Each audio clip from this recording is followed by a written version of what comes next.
Hello everyone, welcome to my channel. I hope you all guys are doing great. So in today's video, I'm going to talk about one of the most misunderstood topic in our trading industry, and that is how the red candles and the green candles are actually formed. Okay, so let's start. If any trader like you and me, or central banks, or investment firm, or hedge fund want to buy X lot of any asset at a specific price, then there must be a seller who is willing to sell X lot at that exact same price. Then only the order will execute it, okay? And the transaction completes. You need to understand this, okay?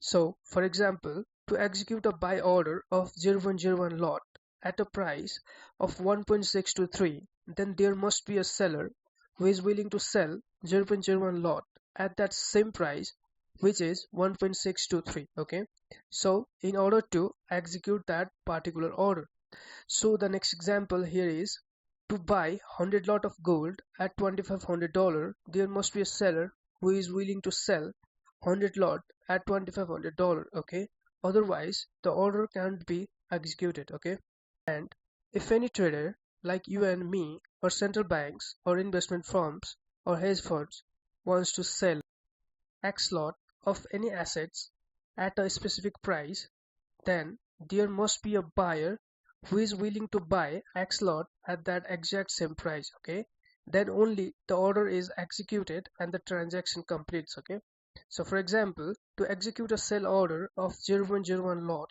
at the price of 1.623, then there must be a buyer who is willing to buy 0.01 lot at the same price, which is 1.623, in order to execute that particular order. Okay, the next example here is to sell 100 lots of gold at $2,500, there must be a buyer who is willing to buy 100 lots at $2,500. Otherwise the order can't be executed and it will stay in the order book forever. So the moral of the story, or the summary of the story, is every buyer needs seller and every seller needs buyer to execute order.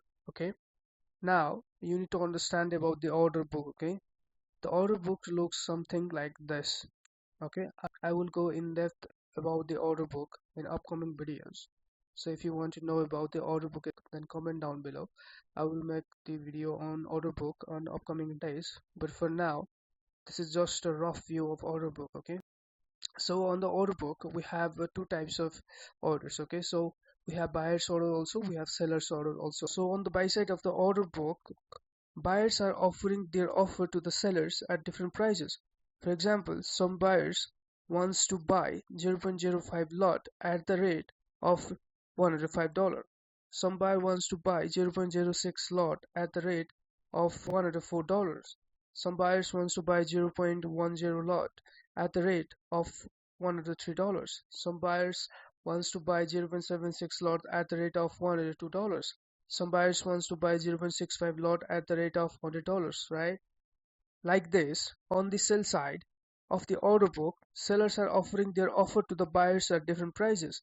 So for example, some sellers wants to sell 0.06 lot at the rate of $106. Some sellers wants to sell 0.10 lot at the rate of $107. Some seller wants to sell 0.55 lot at the rate of $108. Some sellers wants to sell 0.76 lot at the rate of $109. Now we need to understand about demand pressure and supply pressure. So now the question arises, what is demand pressure, right? If any buyers purchase the sell orders available in the order book aggressively, meaning they are not waiting for the price to reach their desired buy level, but they are instead executing their trade orders immediately, then we can say that there is buying pressure, right? So as a byproduct, green candle is formed.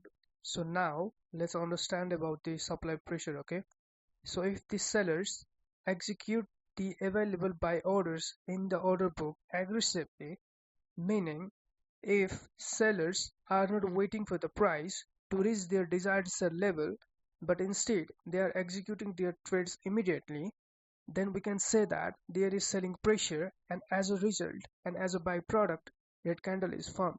Now there are some points that you need to remember. Okay, the number of buyers or the number of sellers does not directly cause a green candle or red candle. What matters is who is more aggressive in executing trades.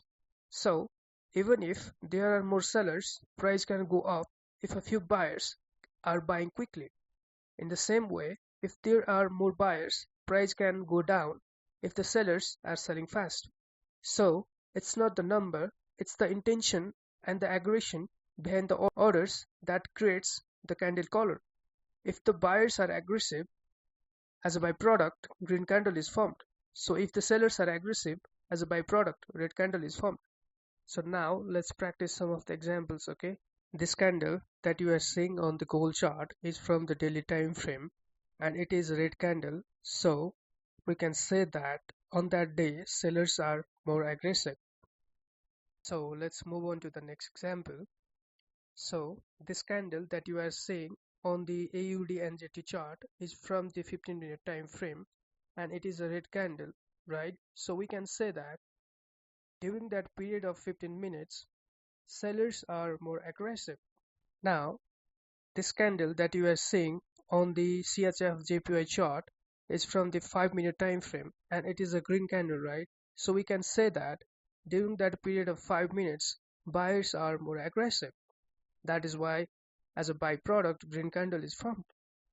Here, this candle that you are seeing on the AUD CHF chart is from 5-minute time frame and it is a red candle, right? So we can say that during that period of 5 minutes, sellers are more aggressive and as a byproduct, red candle is formed. Now, so here, this candle that you are seeing on the DXY chart is from the 1-minute time frame and it is a green candle, right? So we can say that during that period of 1 minute, buyers are more aggressive and as a byproduct, green candle is formed. That's it for today, guys. Now you know why some candles are green and some candles are red. So if you like this video, make sure to hit the like button and subscribe so you do not miss any future content. And if you have any questions or thought, drop them down in the comments. I would love to hear from you. Thank you.